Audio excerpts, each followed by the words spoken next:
Okay, welcome to Understanding the Priority Standards.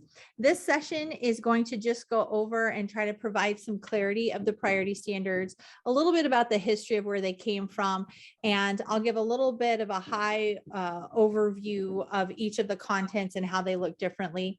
At the end of these slides, I'll go ahead and go into the DESE website and actually show you where to find some of these things. And at the end, I can answer some questions. So this is just a little bit about me. If you've been on my network, you know a little bit about my past. This is getting a couple years old. My kids are finally grown. My little baby in the middle is going to go into kindergarten next year. But I do have 5 kids, 8 and under. But I have a past as an instructional coach, district coach, principal, teacher, and PLC and ELA consultant for the state, and now do that independently. So I wanted to start with just the high level of what are the impacts of the priority standards. You know, why are they so important? And for administrators on the call, this is kind of your slide. That MSIP 6 is going to shift, and you'll notice on that admin that 30% of your points is going to shift to this 30% of continuous improvement. And it is my belief that one of the best ways you can do that is to address your curriculum and assessment of the priority standards. And from a teacher's standpoint are the next 2 bullets that currently this year, 80% of your math and EOC assessments are going to be over the priority standards. What they found in this work is that, so when we got the new priority standards and we heard now your state assessments are going to be over that, there was kind of some shell shock, but the good news is that most of the assessments you're already giving pretty much cover the priority standards now. So there this last bullet shows by 2024, 80 to 90% of the assessments will be over it. So there might be a gradual shift of more content over the priority standards. But the point I want to make on this slide is priority standards are very important because they give us clarity about what will be on state assessments. But you'll notice it's not 100% because we are still bound to teaching all of the Missouri Learning Standards. So there's a little bit of a misconception floating around as we realign our curriculum to the priority standards that, oh gosh, now we don't have to teach all of our Missouri Learning Standards. That is not the case. And many times those standards that are not identified as priority are supporting, and they build up the understanding so that your students can do those priority standards. But you know, the 10% of the test is still going to be up for grabs, but we will know as testing continues that 80 to 90% of it will be over the priority standards. So here is just a timeline of the priority standards, and then I'll go a bit about the history. They came about talking about them right after in July of 2020. We shut down in March of 2020, and then everyone was looking to the state in that summer of July thinking, what should we do about all the learning loss? And the State Department came up with a group called the New Teacher Project. I think I'm probably going ahead of my slides. And they brought in the New Teacher Project, and the New Teacher Project said, here's our little logo right here, that the best way you're going to do that is through accelerated learning. Okay. And so what the next couple of slides I have stolen, I've given credit at the bottom here of the New Teacher Project. And they said, when we've been studying schools, we have found there are 4 big things that really impact student learning. And so here are those 4 things. The number up here shows here's how many months growth students see by having those things in place. So they say good assignments gives 1.7 months growth. Instruction, you can see, is only 0.2. Engagement will help grow a kid 2.5 months, and high expectations will help them grow 4.6 months. So we can kind of see out of those 4 factors, expectations is the most meaningful. Then they did the same study with kids. You'll see right up here, students who started a year substantially behind their peers. So they looked at these 4 factors and look how those learning growths shift, right? And so they're comparing this study to when we came out of the pandemic, this learning loss. We're going to have kids that could be years behind. And what they said is we found that assignments now matter more, instruction matters more. Interestingly enough, engagement isn't as high, but look what stays high. It's this high expectations. And so with this study, the New Teacher Project said, here's what accelerated learning is. It is keeping with the grade level standard and rigor of where students should be entering, meaning a second grader who was entering third grade, and this was my inclination as well, don't go back and try to remediate all the second grade standards that they missed. You need to look forward to third grade and keep the expectations of a third grader. But since you can't cover all skills, they recommended prioritizing third grade content so you could keep with the rigor, but of course you can't do everything. So accelerated learning is keeping that rigor of high stakes standards, and it is not going back and covering every single skill a kid is missing. It's not remediation. Accelerated learning is assessment for learning, where we are not going to do all these big diagnostic tests and test kids, to the nth degree and finding every skill they're going to miss. It's more, you're going to dive into what they should be learning at the current grade level and assessing them as you go for gaps they have in that content. And accelerated learning is not remediating every skill, but really scaffolding skills and information on those high level targets. So out of this work, I'll skip that slide here. Out of this work came priority standards. Okay. And this slide is just, so this brings on a lot of barriers for teachers, but really what I recommended for teachers is, now that we know all this has happened, the state said, okay, if accelerated learning is the way to go, then we're going to need to jump into these priority standards. And rather than asking every district to create their own priority standards, Commissioner Van Dieven said, hey, as a state, I think we should take care of this for schools. And they brought work groups together. I'm going to hop back to that timeline, is where they brought work groups together starting September to start getting together these drafts. And you can see they're drafting, and they gave feedback. All districts who wanted to be involved could give feedback to those work groups. They brought the work groups back in December, and then they finally finalized the priority standards in April of 2020. So the priority standards came from this idea back in July from accelerated learning that we need to prioritize content in every subject and in every grade level and keep our eyes on the prize. And then the state also said, hey, we will then go ahead and shift our assessments and our blueprints to align to those priority standards. Okay, and that's where we're bringing up, even to spring of 2022, that 80% of our priority standards are going to be covered in state assessments. So a little bit about a why and where they came from. Now, one thing I thought about as I'm sharing this, some districts, and I've been involved with these districts because I would come in and help them create their priority standards. Keep in mind, these are still a recommended list. So if you were a district who was ahead of the game and you already had priority standards in place, you do need to do some reconciliation of what did we think is a priority and what is the state now saying.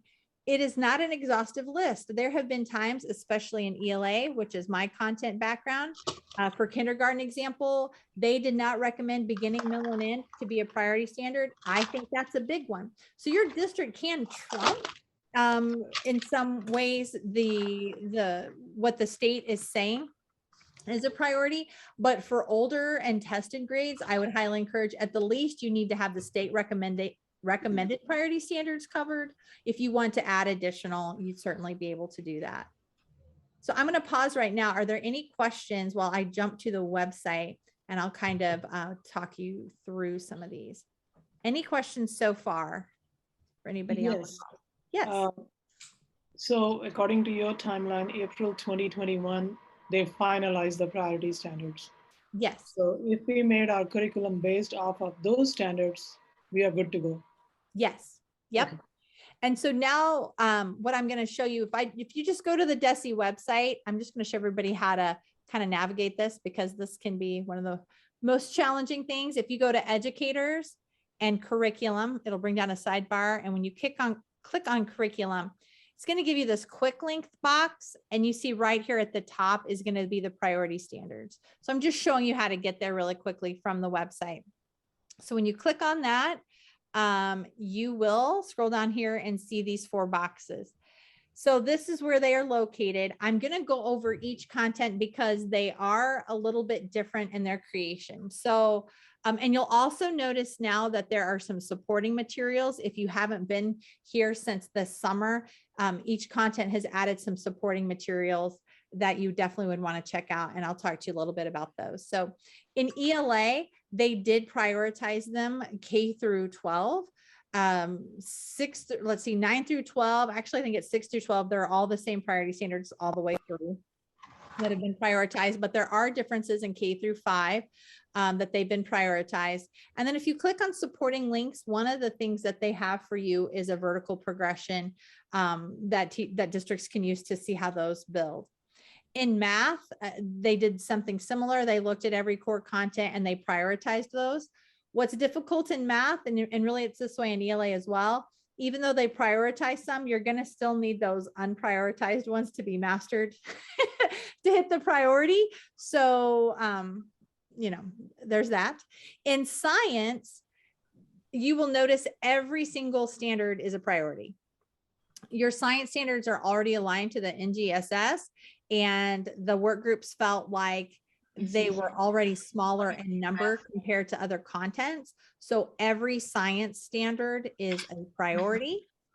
And in social studies, they shifted away from having content priority standards. Oh, hang on, guys. If we can make sure everybody's muted, unless you have a question.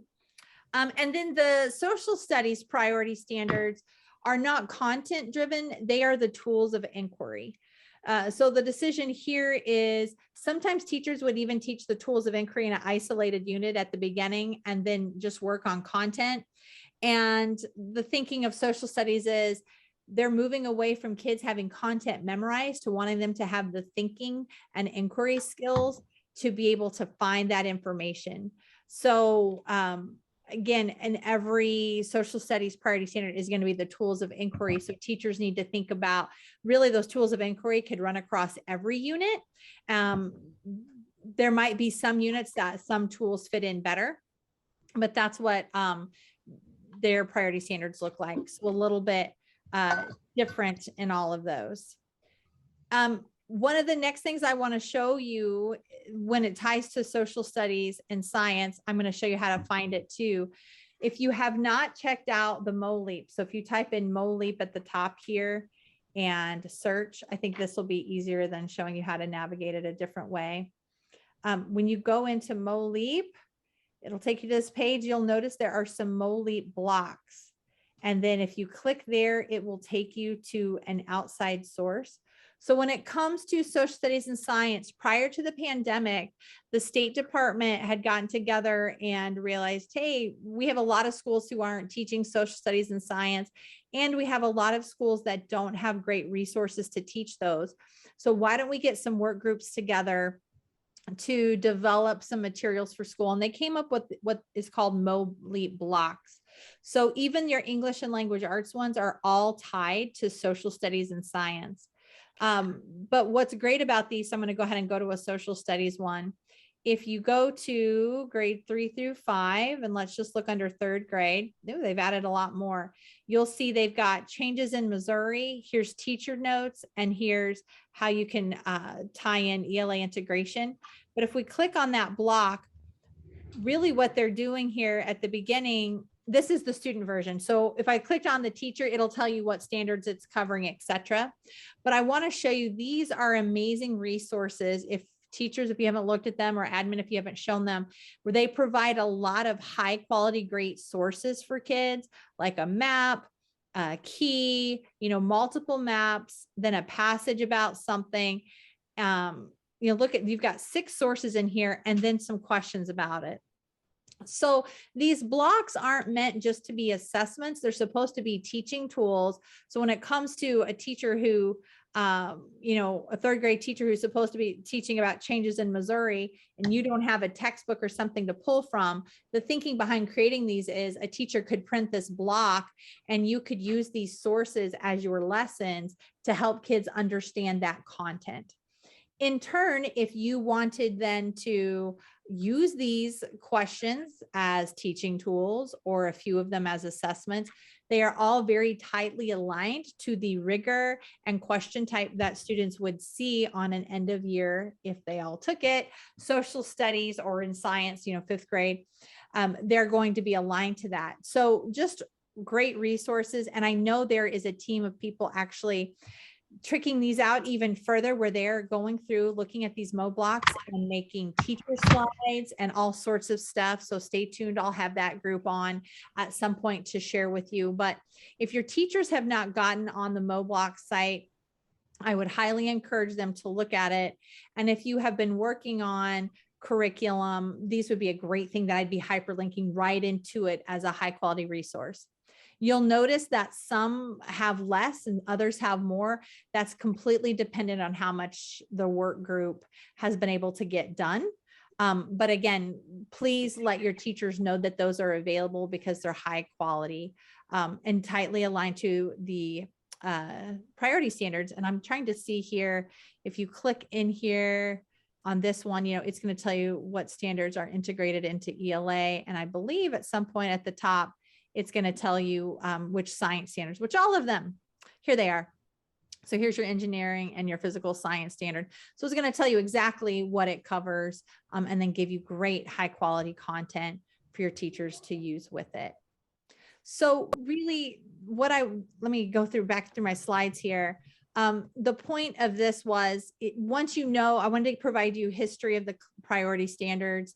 I would recommend, once you know them, that you would update your curriculum by really making sure you have a scope and sequence that delineates what's a priority and what's a supporting standard for your teachers.